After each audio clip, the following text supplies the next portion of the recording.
Ата-аналарыңыз көз алдыңызда жүрген кезде олардың қадір-қасиетіне жетіп қалыңыз.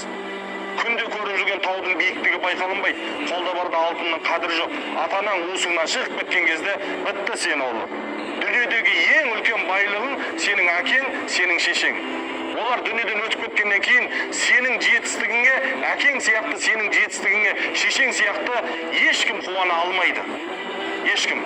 Әйелің қуанады, бала-шағаң қуанады, бірақ сенің ата-анаң сияқты ешкім қуана алмайды. Ана базардан барып 2-3 килограмм алма алып келіп жесең тәтті, бірақ өзіңнің есігің алдына көшет тал егіп, одан жеміс жесең, ол одан да тәтті. Сол сияқты өзінің баласының жаңағы жақсылық жасап жатқан кезде, ата-ана өзінің баласынан жеміс көрген кезде, одан артық бақытты кез жоқ, және дәл сол сәт дұға тілектердің қабыл болатын сәті.